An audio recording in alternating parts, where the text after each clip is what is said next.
We bring ourselves, hopefully for the last time, to the case of the state of Minnesota and the county of Candido High. In the case of state of Minnesota versus Nicholas Rekieta, this sentencing transcript came before the court, the Honorable Stephen Wenzel, judge of the district court, on April the 18th in Candido High County Courthouse in Willmar, Minnesota. And then we have the appearances of the various people, and we will read the transcript of what occurred. The court. All right, the court will call court file 34 CR 24341, the state of Minnesota versus Nicholas Rekieta. Mr. Rekieta does appear with counsel here today. Chris Peterson, or Kristen Pierce, appears on behalf of the state. The matter is set for a sentencing hearing. There was a previous plea of guilty to count 1. Third-degree misdemeanor of 10 grams or more of a narcotic drug, to wit, cocaine in this case. The court did order a pre-sentence investigation report. The state's agreement does recommend the statutory stay of adjudication pursuant to law. The remaining terms of the sentence to be argued to the court and in the court's discretion. The state agrees to drop all other counts. The state agrees to dismiss 34 CR 24342 relating to his wife, so his wife charges go away, as well as an additional case involving another individual, namely the paramour. So part of this deal is that Nick falls on his sword and saves his wife and saves his paramour, neither of which have any further charges. Their cases disappear.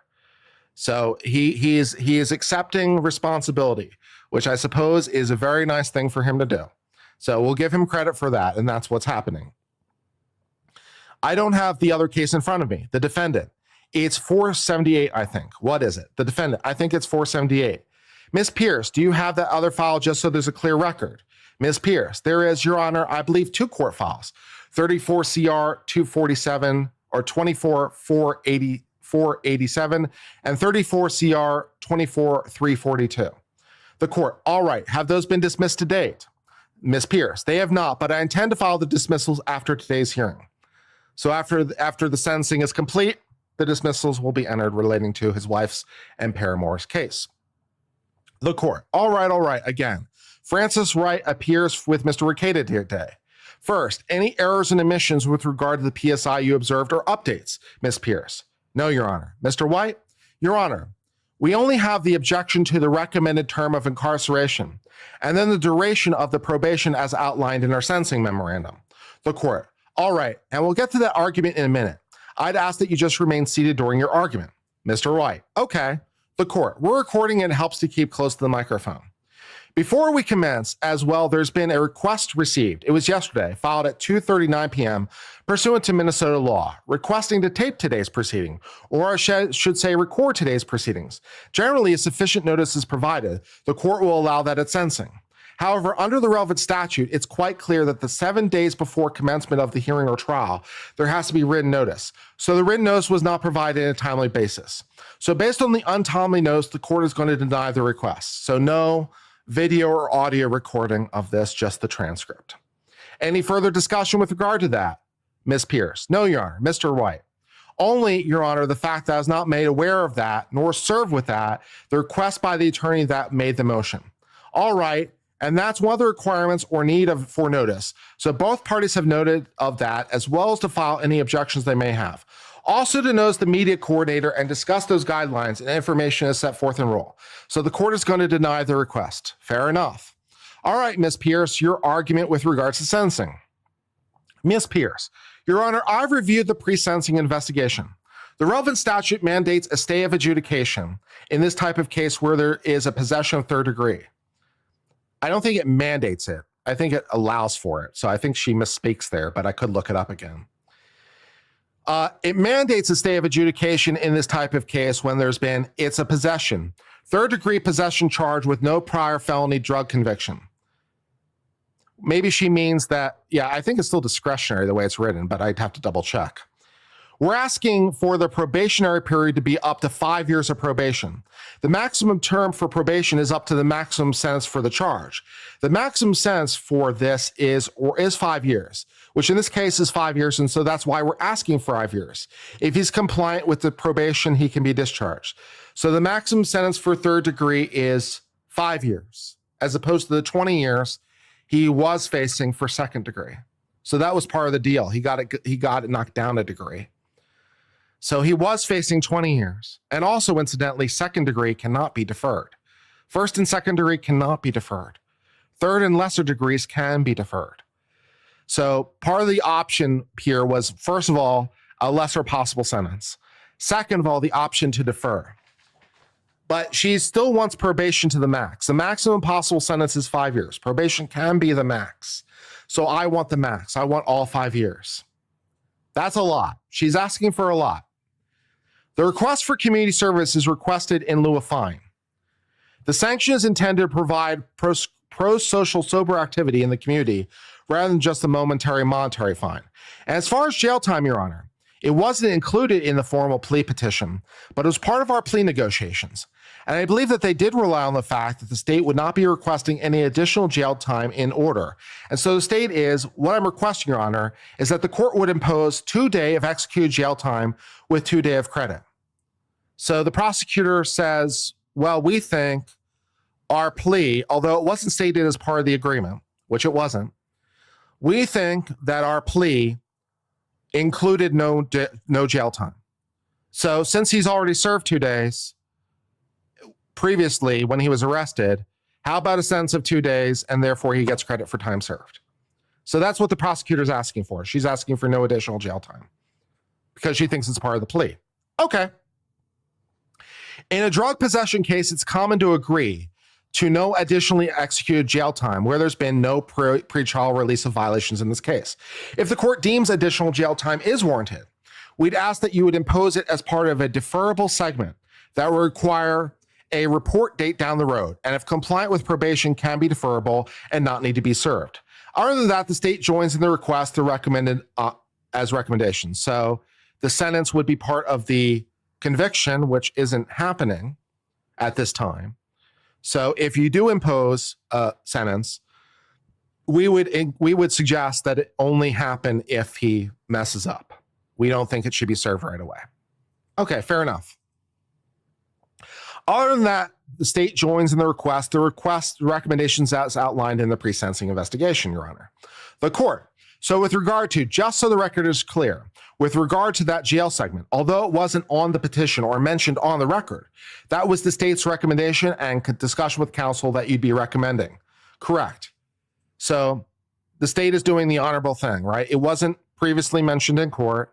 It wasn't part of the plea agreement. It wasn't part of the transcript. It wasn't. But she's like, that was our understanding. So we'd like to stick to that. Very honorable. Good on the prosecutor. Respect. The court. All right, miss. I mean, she didn't have to necessarily do that, is why I say respect, because it wasn't part of the plea agreement as entered in court. She could be a dick about it, and she would be allowed to be right. She would be right if she were a dick about it, because it wasn't part of what was presented in court. It wasn't part of the formal contract of the agreement, right? The contract is the contract, and that was presented in court. So if she wanted to be a dick about it, she'd be like, yeah, we had some discussions about it, but it wasn't part of our formal agreement, so it's not binding on me. She could do that, but she's taking the high road. So respect. Miss Pierce, correct. All right, the court. All right, Mr. White, your position. Mr. White, my position is I agree with the state that we did, in fact, rely on the position of the state that there would be no recommended jail time and the formal formation of the plea agreement. I bet you do agree to that. Of course you do. As is outlined in the sentencing memorandum, which we filed earlier this week, a 5-year term of probation, which would, as Ms. Pierce has articulated, fit the maximum duration of the sentence. It seems a little bit heavy-handed in this situation, as Mr. Rekieta has no prior criminal history, much less no prior felony conviction, criminal history at all, nothing juvenile, as the sentencing worksheet outlines. He's not wrong. 5 years is a lot of probation, especially for a first offense. He is not wrong. Even though the severity does rate it as D6, he has no priors whatever. He's abstaining in the community. Probably means something other than abstaining. It probably isn't the correct word, but that's okay. He has no objection to community service, so we think a brief return of probation is required under those circumstances. The court. All right, Mr. Rekieta, your position here today. You have the right to provide a statement. You don't have to, but it's your right to provide a statement if you wish to. Yes, Your Honor, I'd love to. The court, you may. Okay, so yeah, the defendant does have the right to allocute during sentencing. It is his right to allocute if he wants. So would you like to provide your own exciting words, Mr. Rekieta? Mr. Rekieta would love to provide his own exciting words. Let's see what exciting words he decided to go with. The defendant, Mr. Rekieta himself. Your Honor, I've always been called smart by my mentors, by my teachers, by my community members who I'm associated with. And after a while of making decisions that end up very, very well, you start to think that maybe you're kind of smart and you can control something. Control the decisions you make and how that will impact people. I'm not sure starting with I'm really, really smart is necessarily the way to go, but okay. You can do things safely that aren't safe. What I did was I put my children through something I can't ever undo as a result of my decisions, not the decisions of anyone else. In the PSI, the pre-sentencing investigation, it laid out circumstances that I feel led up to what happened. But at the end of the day, it was me literally holding the bag. Well, in this case, very literally, bag of cocaine, yeah. It was my choices, and its consequences are borne by the people around me as much as they are me. I have to spend a lot of time working to repair that. I've broken trust with the community members, with family members, my wife and my children, and with the decision I've made for all that I want to say to the court, community to them, I'm very sorry. I mean, fair enough as far as it goes. I screwed up. It was my fault. I've hurt the people around me. I've impacted them. I've hurt my family. I've hurt my community. I've created real problems for everyone around me. So, I mean, fair enough as far as it goes. Respect. All right, the court. All right, well, a couple things, Mr. Rekieta. There's a difference between being smart and wise, facts, and you have, in your past, a lot of things going for you. A very solid education, solid degrees, a good family, a good career, and you jeopardized pretty much everything here by your choices, which were completely unwise. Truth. And you know better as your history in the legal field of how much you put yourself in jeopardy and your family in jeopardy by your decisions here. This is severe, or it's a serious offense in terms of public safety and community safety. This involves the, possession of cocaine. It furthers the drug trade, the illegal drug trade in this case by your involvement in it. And it wasn't residue or a small amount. So it's concerning to the court.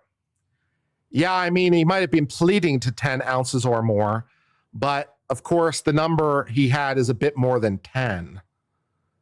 It would have technically qualified as second degree. Again, he could have dicked around on the margins because it was like only a half, and it was only like 1.5 grams over the line. So it's possible he could have dicked around and gotten it forced down as a matter of law, as I've said before, by any number of ways that this could have been, he could have argued about it because it was so close to the threshold. But I mean, either way, it was basically right on the bubble. It was right on the bubble for second degree. So he might have been able to force this down to third degree by operational law, but it was close. It was close. It was dancing on the edge. So yeah, there was that. And it wasn't residue or a small amount, so it's very concerning to the court. On the other hand, the state, who is in a good position to review and determine how things have progressed through your pretrial conduct, has determined that, number one, allowing for this plea to third degree is appropriate in a stay of adjudication. Yeah, I have no particular problem with that in the first instance, right? Again, he was right on the edge anyway. He was right on the edge. He might have been able to force it to third degree by operation of law. And he is pleading guilty and saving the time of the court and the prosecutor in the plea. So a degree down, yeah, I have no problem with that in the first instance. That's a very kind of common resolution. I thought he might even be able to do better than that in terms of a plea. He might have been able to actually get down to fourth if he had accepted responsibility earlier, or maybe even fifth. I don't know that they would have gone all the way to a misdemeanor possession. That's a kind of a big ask from, borderline second degree. It's like, how about misdemeanor possession? Or how about a misdemeanor offense? That's a pretty big ask. But he might have been able to get down to fourth or maybe fifth degree or maybe even a misdemeanor if he had pled earlier on. But, not as much right now. And I'm still a little surprised he wasn't able to get down to fourth. I think the reason he's not getting down to fourth, incidentally, is because he's also asking for his wife's case to be dismissed and also his paramour's case. So that's part of the trade, right? So he's asking the state to do things they don't have to do. And so they might have been willing to offer fourth or maybe even fifth. But it's like, you also want us to dismiss these other cases against other people. Basically, we're going to make you pay for it. And so third degree, yeah, I have no particular problem with that as a resolution. That's a pretty reasonable resolution. Could have probably done better if he had accepted responsibility earlier, but we are where we are. And so, fair enough as far as it goes. Number two, you've made substantial changes since the time of the incident to warrant the state not recommending any additional jail. I was on the fence a bit about when reviewing it and whether or not I'd be ordering additional jail or not. I'm going to instead order it with deferral because there's some additional, requirements the court looks to other than just rehabilitation. The court, tasked with that, as well as looking to public protection, deterrence, and public condemnation of criminal conduct. And that's from the sentencing guidelines. And part of the factors the court looks to as when it determines, sentences. Again, also, by the way, on the chart that recommends, the sort of the default, right, for this degree of penalty, when we looked at it before, the chart recommends a presumptive deferred. Or apologize, that was wrong. Let me restate. The chart recommends a presumptive no jail, presumptive probation, according to the chart. Now the judge can, according to the chart, sentence up to a year in discretion, but there is a presumption of no jail in the sentencing guidelines. Theoretical max of 5 or theoretical max of 20 years. But even when he was second degree, the sentencing guidelines recommended no jail time because of his criminal history score. It was so good. So theoretical 20 years, but he was never really facing that. There was a presumptive, I forget what it was, 4 years, 5 years, whatever it was. But I mean, of probation, but yeah, I mean, that was, so, fair enough. So the court, tasked as well as looking at public protection, deterrence, and public condemnation of criminal conduct. And that from the sentencing guidelines as part of the factors the court looks to when it determines, the sentencing. This will be a deferrable term. That means you don't have to serve it as long as you're compliant with probation. But that's another incentive for you to make sure you're following, the pretrial path, which you're indicating you followed since its incident. All right, here's how the court will proceed. You've entered a plea of guilty on count 1, third-degree possession of a controlled substance in violation of law. That is a felony offense. And when I note the length of probation too, I do agree that up to 5 years is appropriate. That's a long time. This is a serious offense. It's a D6 offense. Right now, it does recognize that you don't have any priors within this contemplated length of probation. Really, the probation period is a maximum sentence of up to 20 years. That was just recently modified to 5 years. Well, I'm not sure that's necessarily correct, even the way I read the statute, but the judge might know something. So, but if it was modified in the statute, it was modified. So maybe there was an older version of the statute and which Nick committed him, because the right version of the statute, the right version would be the version at the time of the offense, not the version now. So if there was a change in the statute, we'd have to go look up the version as it then existed. So maybe the version as it then existed would have allowed for 20 years. Or maybe the judge means as he was charged, it would have allowed for up to 20 years. I'm not quite sure, but fair enough.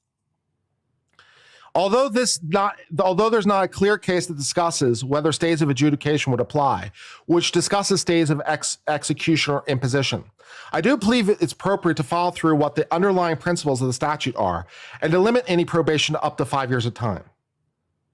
Yeah, I think that might be required legally. So I'm not sure if the judge is necessarily right, but okay.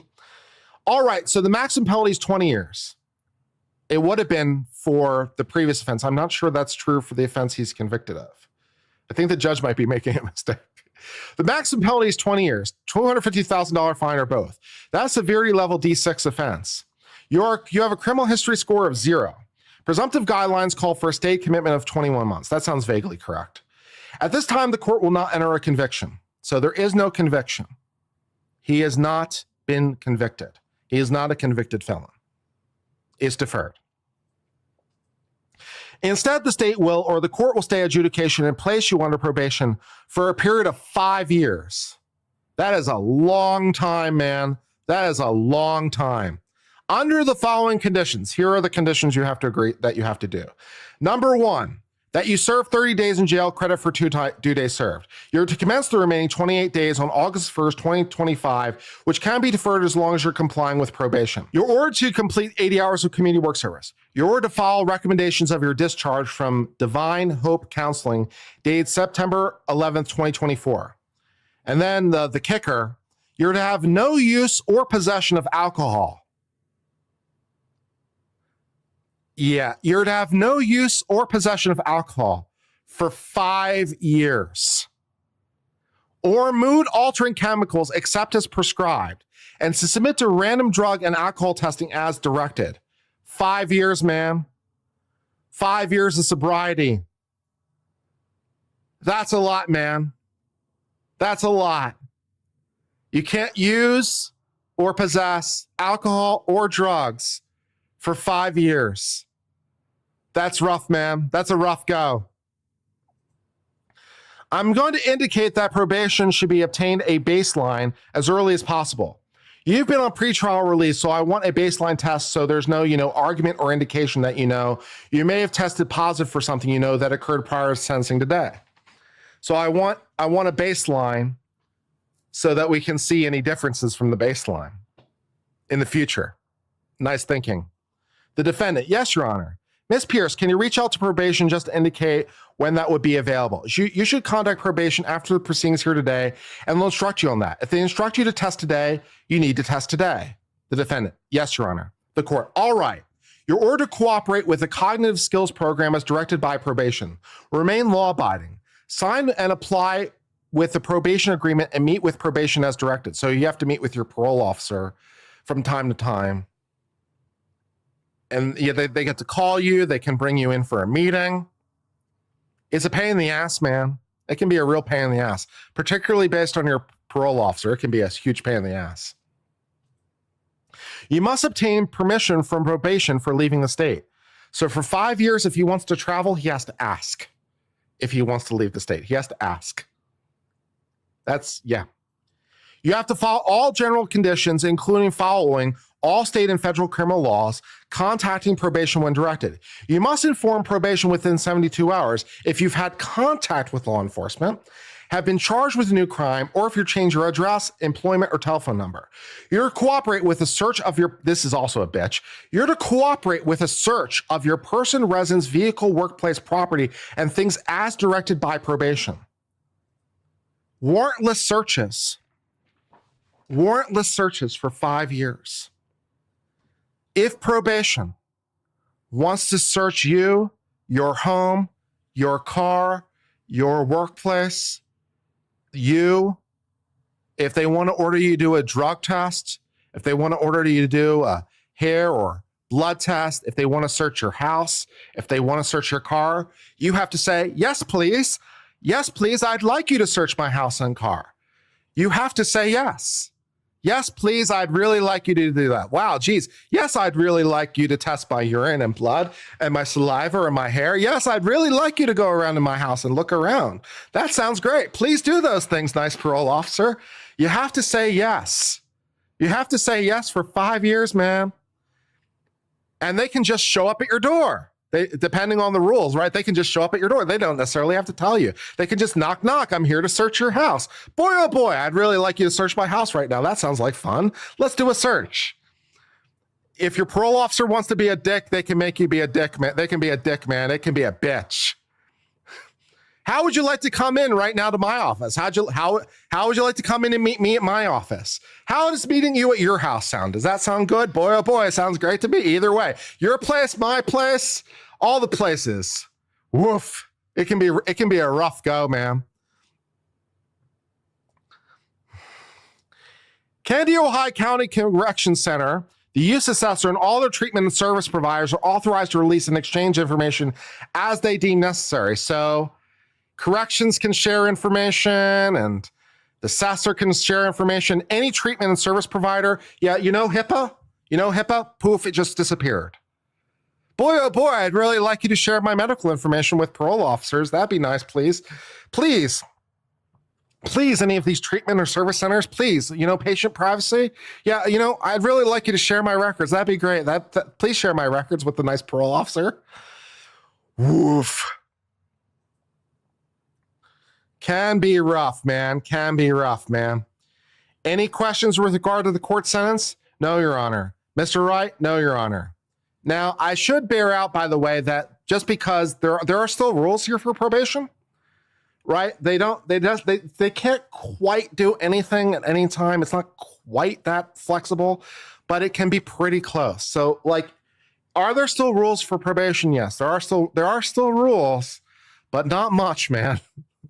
Not much, right? So it's not completely free-handed, but it's closer than not before someone corrects me. Before someone does actually technically, blah, blah, blah. Yes, actually technically, yes, they do still have to follow rules and procedures, but the rules and procedures that they have to follow in the end give them a lot of flexibility. So they have to follow the chart. They have to follow the flow chart. But it gives them a lot of flexibility. So it's closer to freehand for probation than not. But there are still some rules. But, yeah. The knock at the door effectively can come at any time. During daylight hours, at least, So maybe not so much at night, but during daylight hours, they can knock on your door. Effectively, they can get there. The court continues. You do have a red slip. Make sure you call probation following the proceedings here today. Will we have an order ready? We're going to have an order ready for here shortly. If you don't want to see in the hall, we'll bring that out to you in just a little bit. The defendant, thank you, Your Honor. The court, good luck to you, Mr. Rekieta. I hope you know this is a time you've been demonstrating much better choices in your life. I'm not sure why you chose, these poor decisions this late in life when you had so much going on at that period of time. It seems like, the temptation of, well, I don't know, if you just get out of control from your alcohol use or what happened.